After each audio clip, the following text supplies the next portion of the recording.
Okay, I'm the only one who ever has this problem. What's the pop-up say? It just says application is already closed, so I can't open Zoom. That's why I had to reboot because it was just stuck. I don't know. Okay. Somebody else was having a earlier this morning, so maybe they just kicked out a version that. Anyway, yeah, yeah. All right, Wan Chao, take it away. Okay, cool. Hey everyone, my name is Wen Zhao. For those of you who don't know me, I'm currently working on PyTorch distributed, specifically working on DTensor and compiler-based distributed training. I want to actually start off the topic of how how do we do compiler-based FSDP. Recently, I started exploring how to utilize PyTorch 2 components um, to get a full graph and then um, make the full graph runs in like the FSDP fully sharded data parallel fashion. Let me actually I read some let me share my screen. Uh,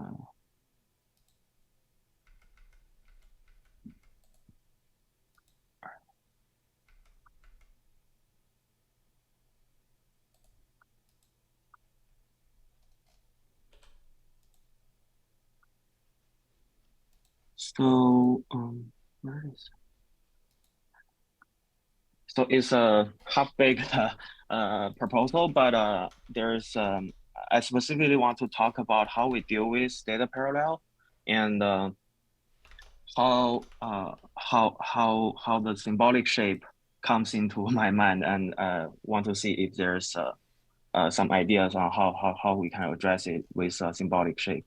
So we are thinking of data parallel by uh, uh, sort of like a special case of inter-operator parallelism, where it always the activation are always sharded on batch dimension, and the parameters are always replicated during runtime. So for FSDP, you all gather it to make it replicated. For DDP, you just keep it replicated. And the parameters are always be partial D-tensors because parameters always need to be all reduced or need to be reduced scattered in case of FSDP.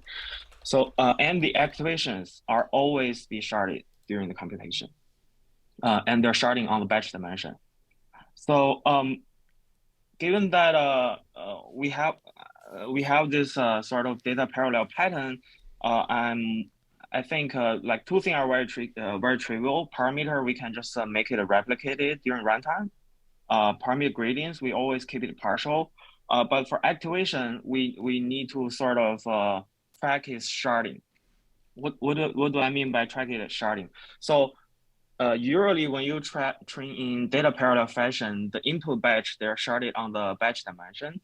But when you actually run it inside a graph, it can actually be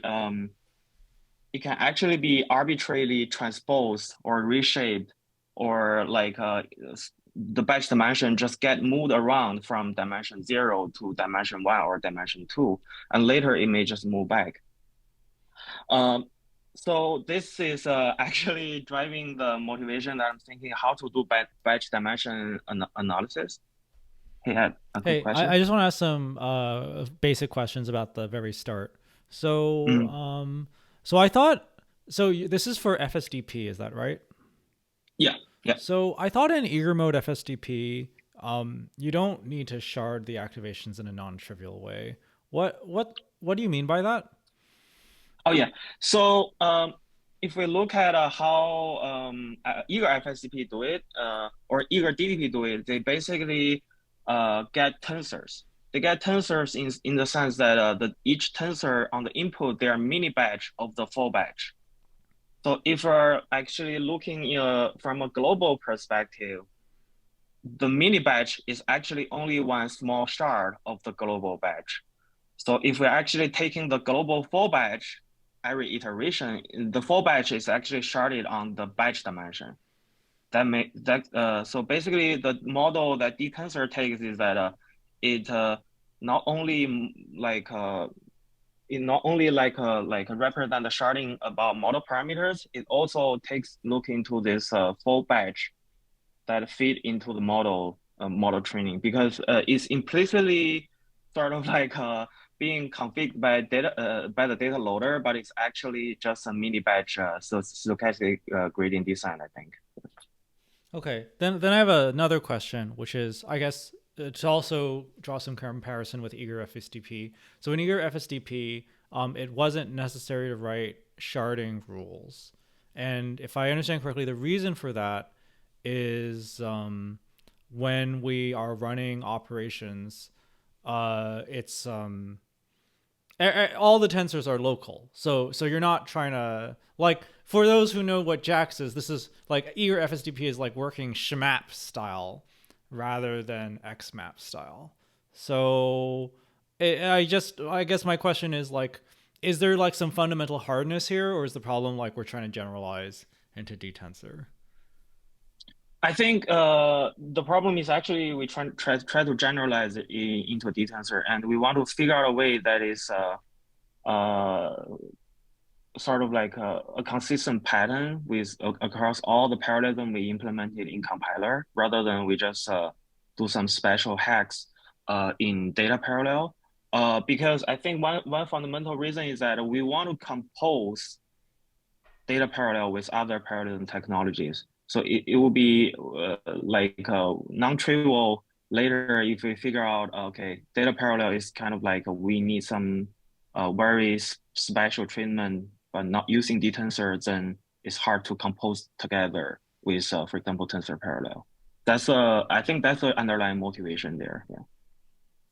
Okay, so then I guess we shouldn't over-index on FSDP in the subsequent discussion. Is that right? Yeah. But yeah, so it's kind of tricky because even though data parallel is using DTensor, it's a sort of like a special pattern. We don't want to over-index into FSDP, but data parallel pattern, we need some way to detect it in the full graph uh, and mark it with DTensors. So that's essentially the challenge about how do we mark the parameters? How do we mark the activations? How do we mark the parameter gradients? So I would say we should not over-index into FSCP. It's more like a general data parallel pattern problem. How do we track those tensors? Yeah. Any other Does it make questions from sense? the room? Yeah. Any other questions from the room?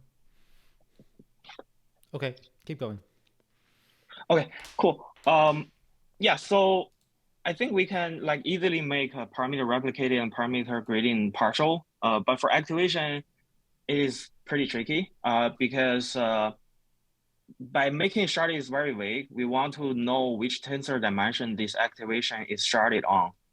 So, but we don't know it in the middle of the graph when the batch dimension get moved from dimension 0 to other dimensions.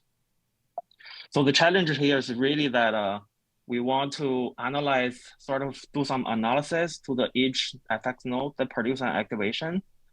And because we want to actually know which dimension is sharded on in the intermediate nodes so that we can mark its sharding. So it's kind of very tricky to sort of analyze the batch dimension inside of graph. So because we have no idea how it gets flattened, how it gets wheeled, how it gets reshaped into another tensor dimension.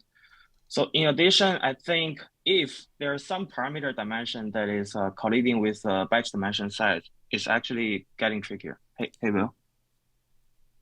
Yeah, I guess I'm wondering if this is solved by wrapping inputs in sharded tensors or in detensors, I mean, and then propagating them. Wouldn't the batch dimension be tracked by propagation rules in a sense?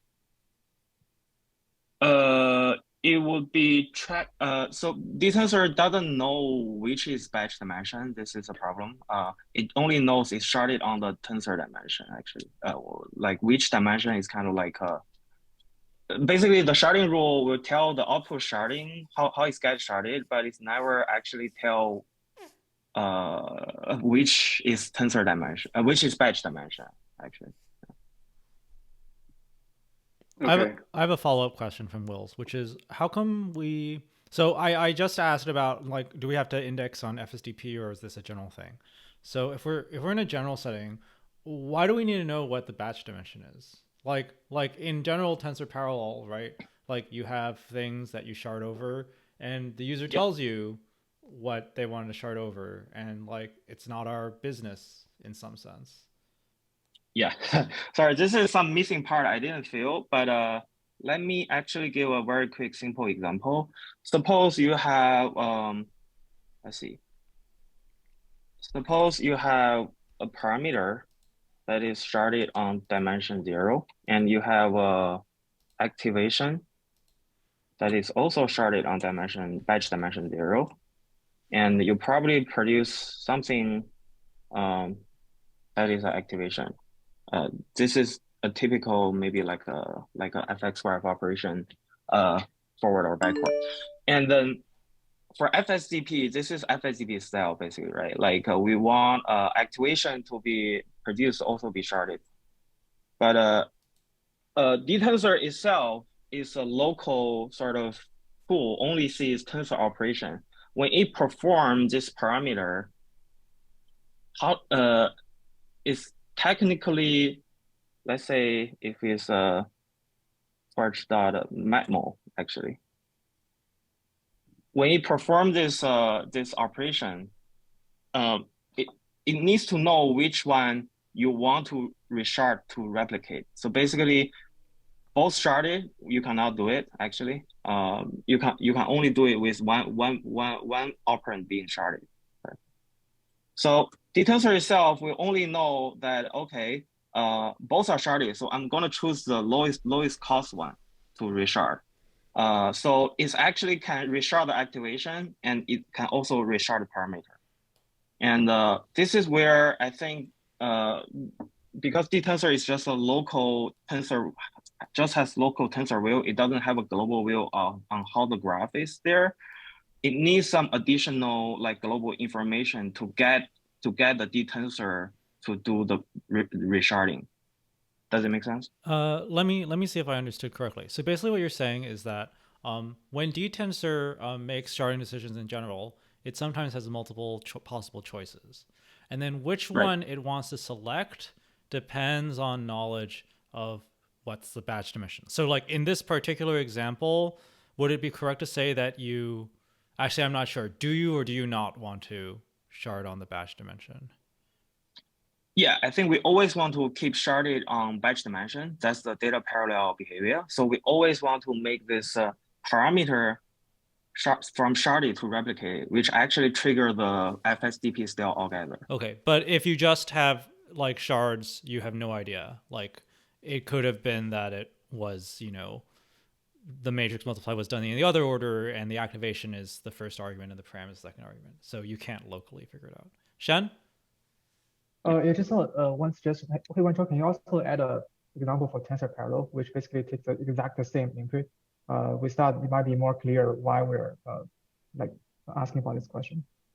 Yeah, sure. Yeah, I'll do it as a follow-up. Thank you. Shen. Thank you. Well, did that answer your question? Actually, yeah. Kind of, except I mean, that was my question also. Is like if you do tensor parallel, then you don't want to shard on the batch dimension here, right? Isn't that you would take some user hint here that would suggest that you would shard on other dimension? Yeah, that's a great question. I think for data parallel only, we always want to keep activation sharded. For tensor parallel, we want to shard it on we want to like shard it on parameter dimension. We don't want to shard it on the activation. So instead, tensor parallel itself also need to give some guidance about they want to do activation altogether rather than parameter altogether. Okay, and one more follow-up is you can do a cost model to decide which of the two options here, and you can also just try to use the batch dimension. Is the batch dimension actually expected to always be better, or is it just that we want it to be consistent with like previous data parallel? Because if you use the cost model and it told you like it's actually easier to shard on the other dimension, that would have implications for like following downstream ops, and maybe you just want user hints there.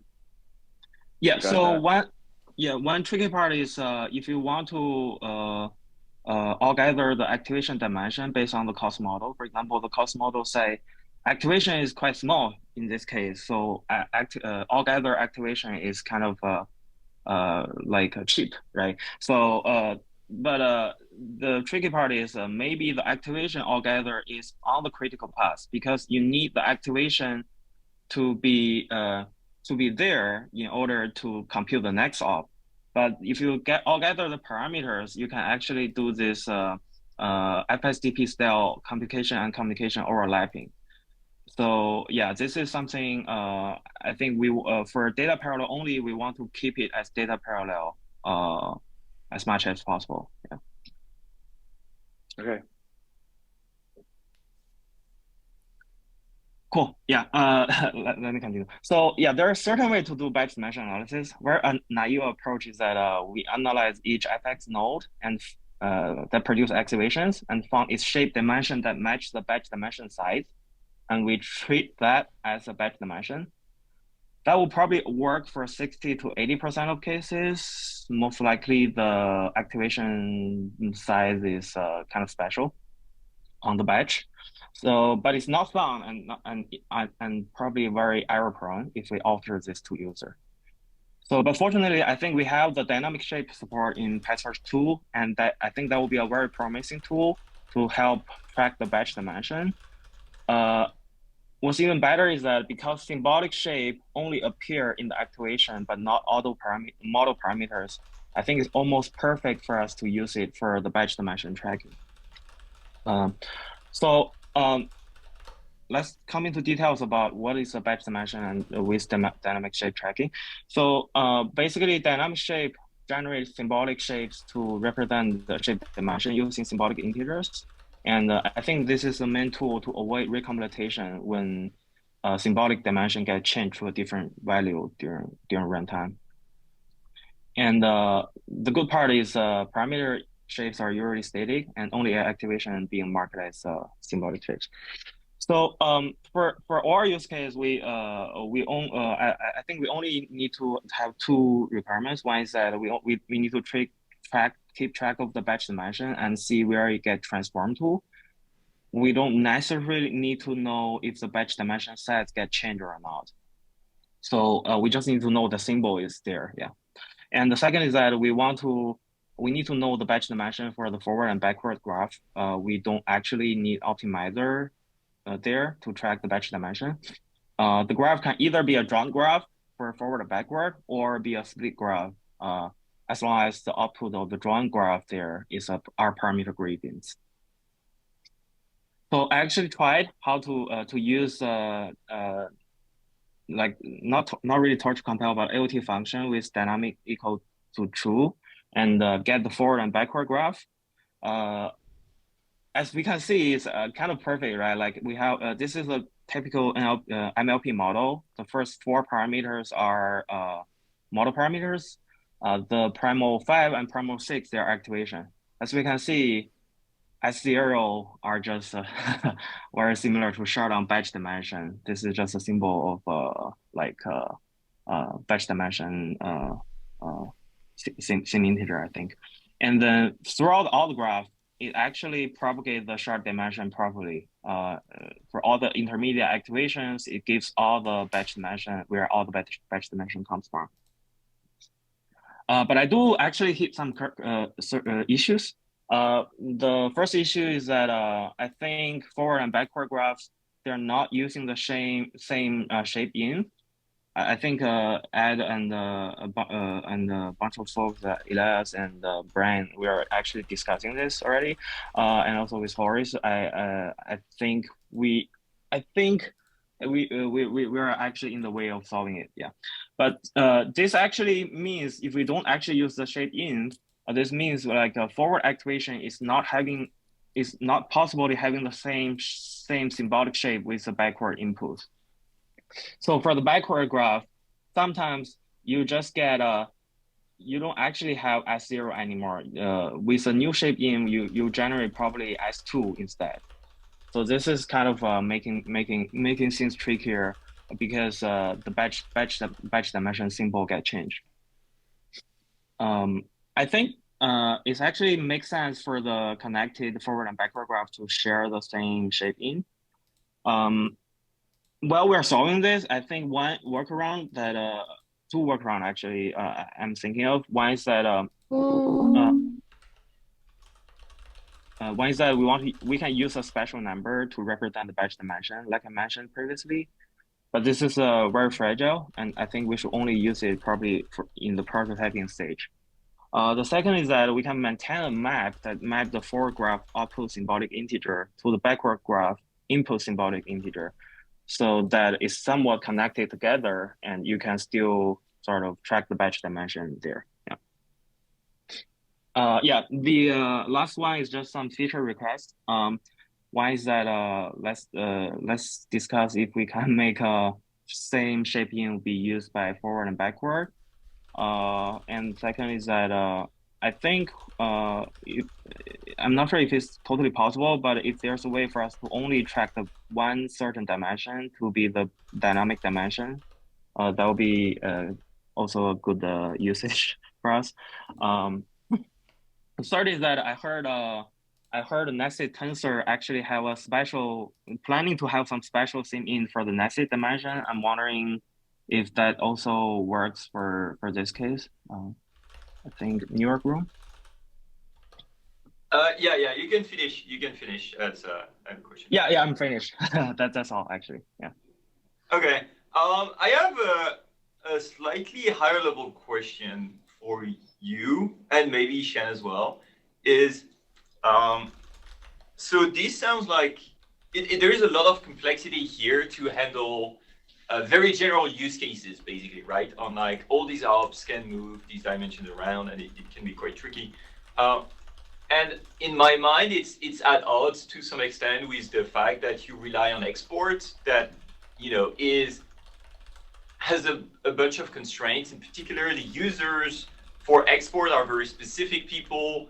And I'm curious, to what extent do you think we require such a complex solution versus saying, where you are export users, you're already ready to jump through some hoops to get here, why don't we just ask them to annotate their code and say, hey, this is how the sharding should be going?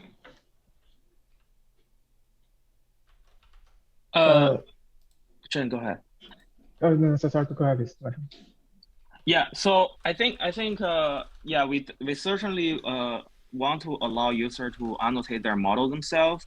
The real tricky problem is that I actually have some like user facing API here. So basically, I think we do want user to actually annotate them. For example, they want explicit parallelism about how their model should behave. They can actually annotate it as a fully shard. And we should just figure out all the things for them. I think this kind of complexity mainly coming from how the intermediate activation in the graph get transformed. So this is something user cannot control. If we ask user to annotate the graph directly, that would be really tricky for them to do so.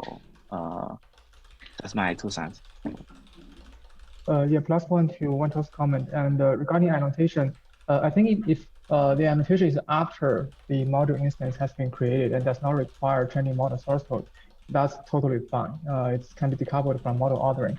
But if the annotation requires changing the model source code, changing forward implementation, and marking every intermediate activation with some annotation, that might be too intrusive.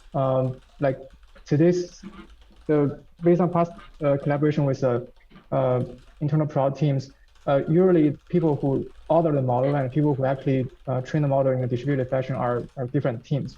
So if we require the distributed training folks to add annotation into the model source code, I'm not sure how that's going to sell in like both internal and external users. Okay, thank you. And okay, but so what you say, Wenchao, like seems that like to people using export should be ready to rewrite their model. That's kind of in the contract of export to some extent. from what I understand from it. But I definitely agree with Shen that yes, there can be multiple teams involved, which makes the story a bit more complex. That being said, I think it's still curious, like, it's still an interesting angle, I think, of like how many ops would actually require all of this complexity. Like if we think there are like 2 ops that actually are problematic because they move these dimensions around, and a very dumb implementation would work for everything else. Could we just say, well, if you use these 2 ops, yes, you have to modify your model, but you kind of signed up to modify your model when you sign up to use export anyway. So if you use these 2 ops, yeah, you need to do some extra work. But then on our end, we don't have to rely on like all of these complexity to do that. Yeah, I think if there's only actually 2 ops, then that's like the question become quite easy for us. But I think it's definitely not going to be 2 ops. It's probably 10 or even more. And if we want them change that much, then user will be like, yeah, we can probably offer some utils to do so too. But my point here is that my feeling is that it's possibly not only 2 ops that needs this special treatment in this case. Are we talking about all the ops that move dimensions around? Yeah, it's most likely. Actually, no, yeah. I that's not what I got from our initial discussion about the matmul case, right? So like the matrix multiply doesn't move dimensions around, but you don't know if it's the first argument or the second argument that had the batch dimension. Yes, exactly. So it actually can be like contracted. If it's not typical, but it can be contracted. Yeah. Well, I mean, the real answer is probably the contraction dimension is not the batch dimension, and you should resolve that ambiguity that way. Yeah, I think that's most likely the case, and we'll probably even want to error out if it's a contracting dimension, because that doesn't make quite sense for batch dimension to appear there. Yeah. I wanna add on to Albin's question a little, which is if we were only doing FSDP, this analysis wouldn't be necessary, right? We're doing only FSDP. I think this is necessary only for FSDP, right? Like, because FSDP have this pattern where your parameter is sharded and activation is sharded. You want to decide which one you all gather, and we want to ensure. So basically, the heuristic I'm applying here is, let's see, how much annotation do I need to do for eager mode FSDP?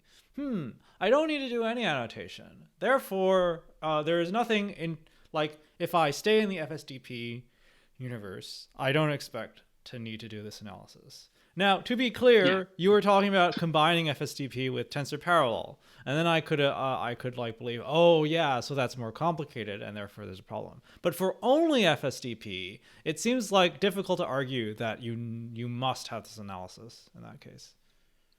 Oh, to be clear, that this is actually implementation detail. User don't need to do anything. It's our responsibility to track the batch dimension where it flows and generate the DTensor based sharding sharding strategy. So I'm talking specifically about whether or not the framework needs to track batch dimension or not.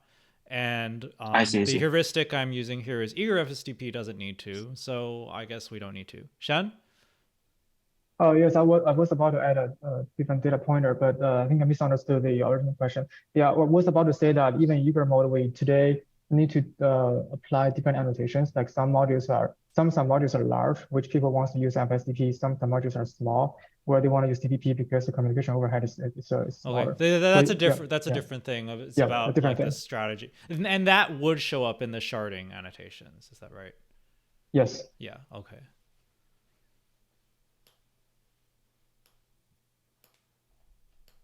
Horace, are you here?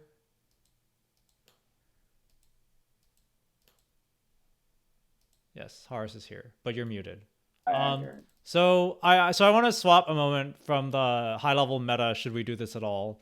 And according to what you told me, you were saying we had a plan to fix the problem Wan Chao talked about at the end, where the backwards pass gets extra shape variables that don't matter. What exactly is the plan? I think we're just gonna like share the shape env somehow, and then figure it out with an inductor. So like instead of just losing all the symbols and then retracing them, we maintain the relationships and we maintain the symbolic expression for the shapes. Okay, so this is what we used to do, and in the old implementation, the problem when we did that was when we reuse the shape env, there would sometimes be essentially shape inputs. Sorry. So the example, I'm writing this in the notes because I don't have access to this doc, is I had some sort of reduction inside my forwards. And this would turn into a expand. Do you want to share, Ed? Sure, let me share for a moment. Oh.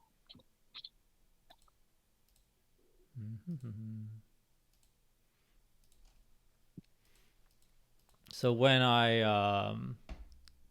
ran backwards for this, I would have to expand y according to the size of x. And the problem would essentially be, actually, no, this is not a good example. Horace, do you know which example I'm talking about?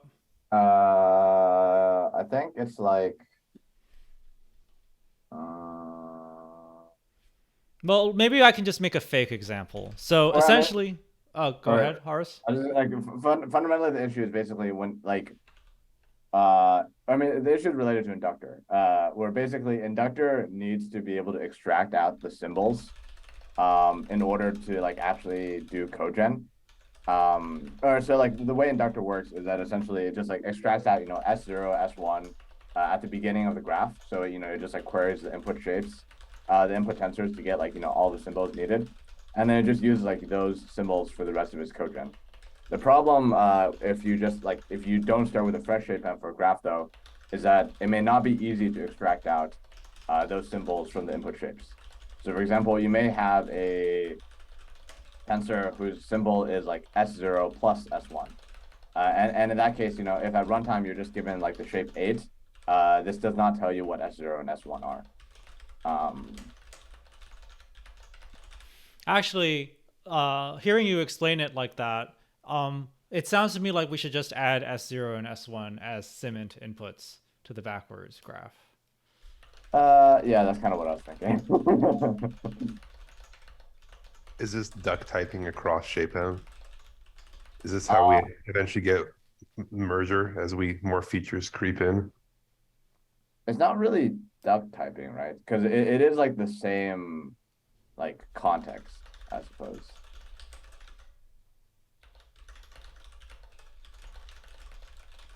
And Vaz, it's good of you to pipe up. So one consequence of doing this is we don't need to figure out how to propagate dynamic annotations to backwards anymore, right? Because if we use the shapeenv as is, then we don't need to like redo the policy when we create a new shapeenv. You mean reuse the entire shapeenv for backwards? Yeah, we're going to reuse the shapeenv for backwards. Then we have to go back to the generations thing we talked about, because otherwise you're not going to know when you go to produce guards which ones came from forward and which ones came from backwards. And so you're going to either have too much, or you're going to have to do some guard subtraction, or you're going to have to be able to say, yes, you're the same shapeenv, but I've demarcated you to have another generation or some other approach. Yeah, I mean, that doesn't seem insane to me, right? You can like snapshot your guards or something like that. Yeah, well, we've also done a lot to decouple allocation from produce guards and some of these PRs we have up. So you might not even need to do that much at all. You just need to maybe do a little bookkeeping and then hope that the right stuff gets passed in. Yeah, but like I think fundamentally the reason why we want to kind of go down this route is I guess the same reason that Wan Chao was complaining about, where if you look at these actual graphs that are being produced with the backwards, like we really do lose a lot of shape information. Like when we just basically, you know, assume everything is like, yeah, we just, you know, create a completely new shaping. Yeah, makes sense. So this snapshotting thing. So there's one thing that I want to bring up as a potential concern, which is it's not just guards, right? So quick recap. So when I have a shape environment, I do a bunch of operations and I accumulate guards. And you know, the easy way to imagine this is at some point I'm like, okay, these are all my forward guards, and I'm going to move on to doing backward guards. But sometimes when I do guards, instead of installing a guard, I instead refine my replacements. Like if I do a guard that says S0 equals 128, I won't actually record that. I'll just say, oh, S0 maps to 128 in my replacements environment. And then like basically everyone else gets that simplification from then on. So if we do generations, we also need a plan for dealing with that. And all of the other sort of like metadata in the guard environment as well.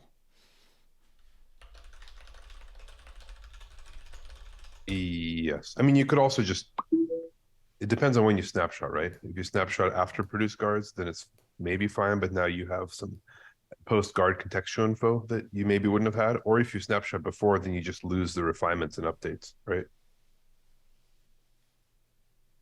You just don't get those, and that's probably okay. We do refinements as we go. So as you're inserting guards, we refine replacements. Yes, I was talking more about the produce guards part.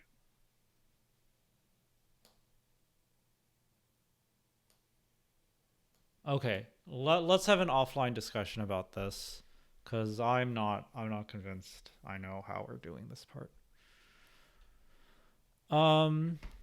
Wanchao, can you send me your doc? Yeah, sure. It's still work in progress. I just sort of finished the batch dimension part, but yeah, I'll definitely send it. I just want to swap. I just want to swap to it to like check if we've answered all your questions. Have we answered all your questions?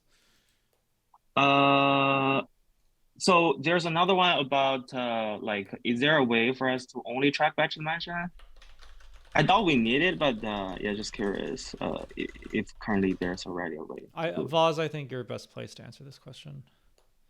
So what was the question? Oh, yeah, we have some APIs for specifically marking only what you want as dynamic and then doing assume static for the rest. There's some, like recipes and tests I can send you, or if you give me like a little example model, I can show you how we can use those APIs.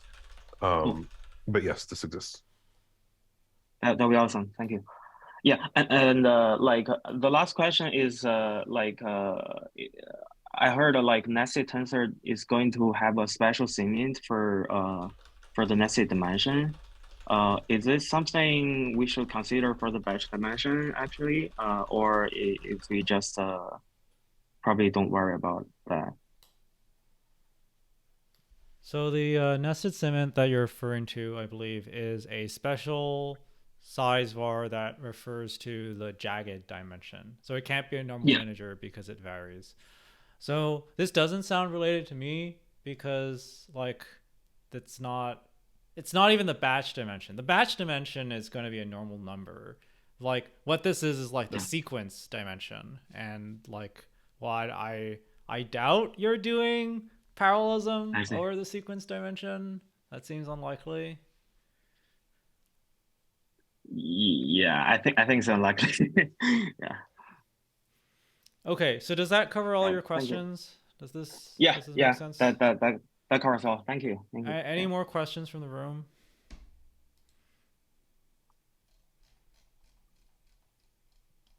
Okay, let's hit some other quick topics. So Albin wanted to know about domains library OpInfo testing. So the pitch essentially, I've been working on mask RCNN. Mask RCNN, as Horace noticed, uses NMS and uses ROI align. And so we need meta definitions for them. And in the case of NMS, we actually need a proper data dependent definition. And those can only live in fake tensor today. But let's deal with a simple question first. So obviously we need a meta function for them. That's not too hard to do. Like the API is just Python, so you can put it in Torch Vision. But then you want to test it. And all of our tests for meta functions and traceability are in test meta and test proxy tensor and test AOT dispatch in PyTorch core. So it would be nice if we could reuse those tests to test operators in Torch Vision, but there's no obvious way how to do this right now. So like, it sounds like we need some sort of way to define OpInfos in libraries, and it sounds like we need some sort of way to run the test from core. And as Richard pointed out, we may need to make the APIs nicer because, you know, once the domain libraries are depending on you, you can't easily change any of the APIs. Albin, does that answer satisfy your curiosity? Yes. Yeah. Okay. Any comments, questions from the room? One question I would have is we can extend OpInfo from outside of core today, right? And we can filter which OpInfo tests we run as well. Would that be, you know, can they actually hack around that today by just adding their things to the OpInfo list and then filtering out everything that is not their thing from the OpInfo list, and then run our test files with that? I don't know. That sounds possible. Actually, is Brian here? Brian's here, right? Doesn't XLA do something similar? They extend the device agnostic tests. I don't know if they extend OpInfos. There's places in the code base where people add stuff to like opdb, and they like instantiate OpInfo on the fly in a test and do stuff with it. So I think we have some like janky prior art laying around. So the, just to make sure I'm getting, the main motivation here is testing like meta registration of these, like so in particular, well, there's a few things you might want to test, right? So you want to test that the metas are right. You want to test that we can proxy tensor trace them with AOT autograd. You want to test that they're differentiable and the backwards trace correctly with AOT autograd. And then there's also just general stuff like we do grad check tests in core. It would be nice if it was easy to run grad check for ops outside of core as well. Or like if you're FuncTorch and you're like, you know, going to vmapify, you might want those OpInfo tests to also work. it's like at least some of those are like exposable just with like the right cross refs, and maybe are not as like would integrate better to their existing tests and get good coverage. So Elias, concretely, you're proposing instead of defining new OpInfos, we should define crossrefs and tell people to install those crossrefs when they run their normal operator tests? Yeah, that's an option, I guess. Or by install crossrefs, do you mean literally just run the PyTorch test suite under your context manager, your crossref context manager? No, like we have specific crossref like that, for instance, tests like fake tensor, meta registration, things like that. Okay. And then you would the domain library would enable those crossrefs for their own tests if they wanted to test. Note that this won't work for the gradient checks because they're not crossref based. But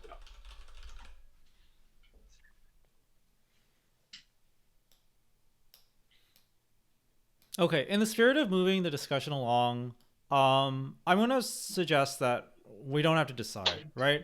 So does anyone have objections to like having domain libraries write OpInfos out of tree?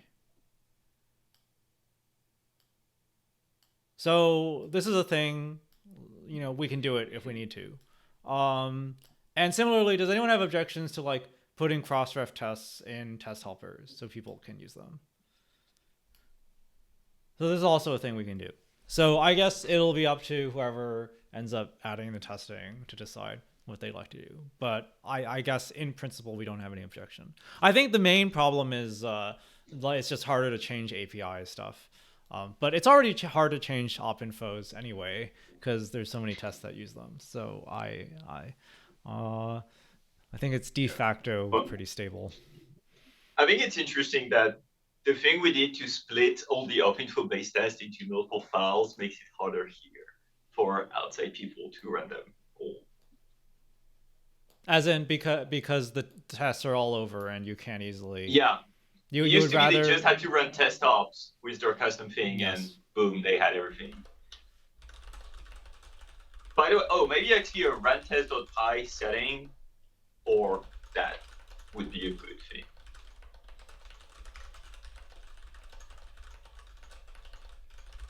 Okay, and I'm seeing some preference towards not having any fine-grained API, just like running the PyTorch test suite, but with everything filtered out except your new OpInfos.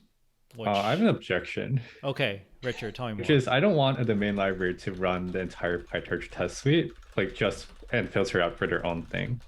Like, I feel like as a domain library writer, what do I want to know? I want to know if my custom op is correct or not. So I should be able to test if the custom op is correct or not. We can just test for grad check right now for like gradients by using grad check. We should have a similar test like for just meta stuff, AOT autograd, like traceability and things like that. And so people can just call this single API like with example inputs and their op to like just check it, versus trying to figure out how to actually thread their thing through an entire PyTorch test suite. Like TLDR, it's just simply give them like one API that they can use to test everything. I'm happy with that as well. That would be basically, Richard, they re-implement something like OpInfo on their end. They can give us an OpInfo, like, or it really depends on what this API takes in. If it's like grad check, then it just takes in the function and sample inputs. If they want to make an OpInfo, which I think they probably should, then like you can convert that to like a function and sample inputs.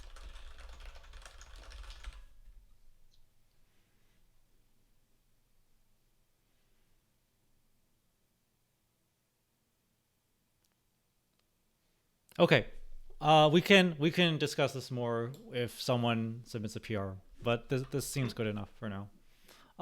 Okay, the other thing that so I got some other air cover on was Tuxu and make effects. Tuxu, do you mind if I just briefly describe the way I perceive the interaction? That's good. Okay, so essentially Tuxu is like working on some non-dynamo triggered tracing capabilities. And he noticed that he's tracing some stuff, and it's like it's decomposing an operator that didn't previously decompose in Dynamo. It was upsample 2D default or something like that. And so why is it decomposing something that it wasn't before? So can we just remove it from the decomp table to make it not decompose? And the answer is no, because it's a composite implicit operator. So how do you prevent it from being decomposed? Well, you could turn off the Python dispatcher, because that's what's causing it to get decomposed, because someone registered a decomposition to the Python dispatcher. And so when you enable the Python dispatcher, it automatically gets turned on. Or you could, or maybe you did want the Python dispatcher because it fixed some other problems in tracing. So you need to like somehow patch it out of Python dispatcher so that the composite doesn't show up anymore. And this is just terrible. Tuxu, is there anything you wanted to add? Well, so in our specific use case, it turned out to be like okay-ish, because whatever it decomposes to is still like 18 compliant for the downstream users. So it's kind of like bad, but like I guess decomposition is fine in that case, but still, yeah. Okay, any questions, comments from the folks in the room? I guess like for business case, like what he's running into is we have registered a PyInfo for this app. So I guess the question is, can we conditionally turn off this PyInfo?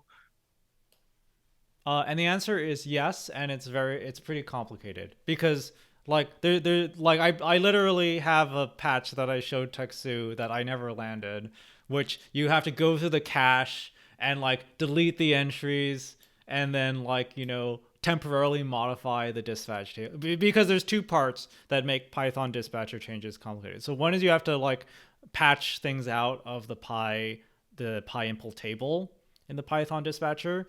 And the other thing is you have to make sure you uncache enough stuff so that like the dispatcher actually picks up on the change. Yeah, I remember on like, can we just like remove the whole cache and then every time we just look up into some global No, table? we can't remove the cache. It's very, very slow without the cache. The first implementation didn't have a cache. I added the cache because it was too slow.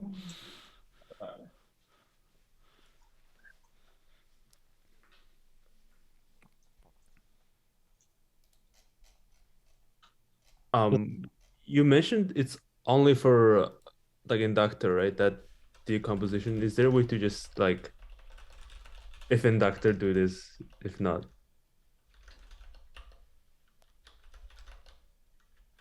Okay, so just to give a little more color here. So why do we have a pre-autograd decomp for upsample that's in here? And typically the reason people want to add pre-autograd decompositions is because they didn't want to do the autograd formula, right? So in a situation where it's not already a pre-autograd decomposition in stock eager PyTorch, it means we have an explicit backwards formula, but usually it's in terms of some complicated backward expression. And like you just don't feel like writing a lowering for that as well. So if you can decompose into a bunch of, smaller differentiable things, that also reduces the amount of lowering you have to do. So in principle, we can also do it the other way, which is that we say you're not allowed to register directly with PyImpl decomps that change whether or not something is composite or not. And there has to be some API to opt into them, which is very similar. In this case, you're poking things into the PyImpl Python dispatcher table and clearing the cache in that case. It's just sort of the reverse if you're removing or you're adding things in.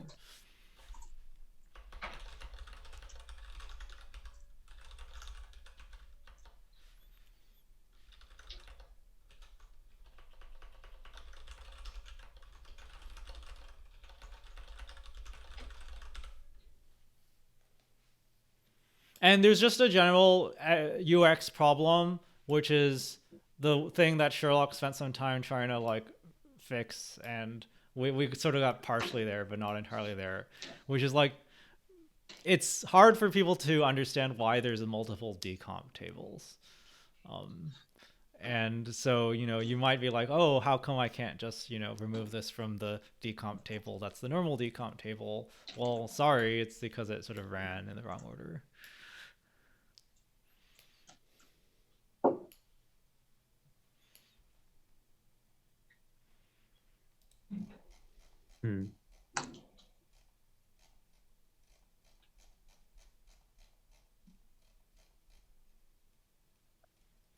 Brian, you're working on making the multi-pass thing worse with your pre-autograd tracing. Do you have any thoughts about this?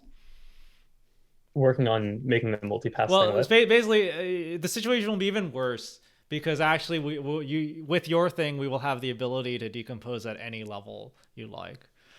Yeah, I guess not saying this is the right thing to do, but would just slapping on pre-autograd tracing fix the problem in this case?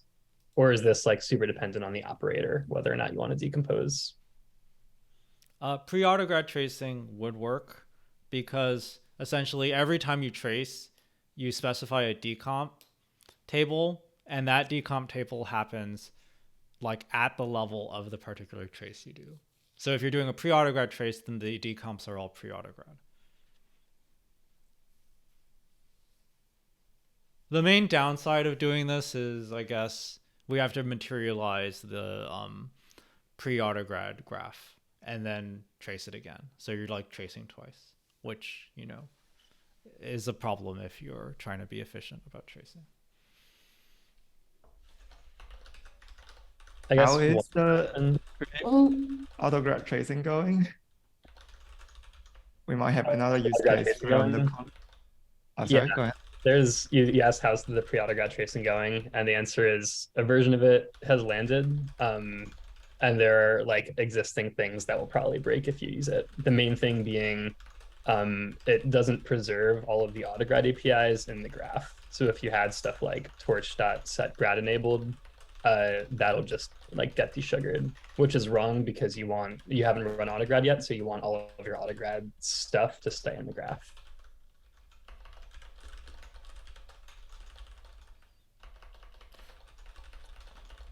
And to remind everyone, the plan on record was we were going to make a fancier, this only works on graph module tracer, which can go through the nodes one by one and notice if there's one of these special autograd ops and make sure it shows up in the destination graph.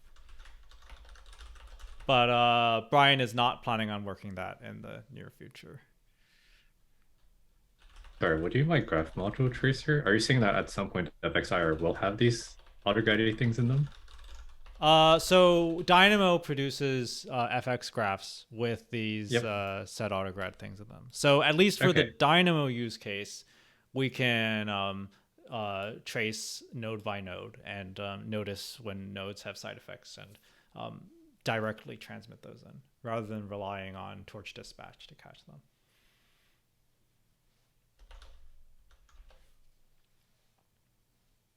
So for the two solutions you mentioned, which one do you think is like better? Well,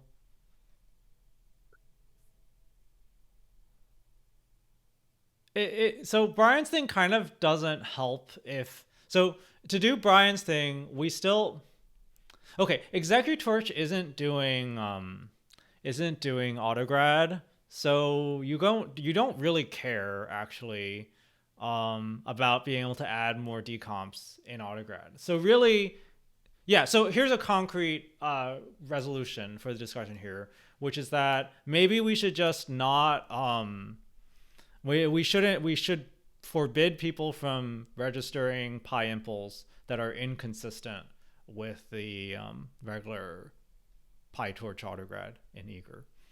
And then we'll have to have some other way of putting them in. Either, directly patching Python dispatcher, which we know how to do. It's just some code that needs to be written. Or with Brian's thing, once we turn on pre-autograd tracing by default. Now, this seems like a good short-term, long-term outcome. Any questions about this resolution? One question I had, is this a problem with a specific op, or is this a problem? There's also C++ composite implicit ops that automatically get desugared, and are those not a problem in this case? The use case I ran into is just so this op has this decomposition, and executor team has their own pattern matcher that depends on this op. Then after my change, it just becomes this giant list of random ops, and they don't have to pattern match it anymore. Okay, so it's not that all of the composite implicits are bad. It's that you get a change when you group. I guess this is a similar thing for the touch.mapMouth thing. There are just backends that relies on composite implicit app, and they want to preserve them in the graph one way or the other, and people seems to kind of want control for this.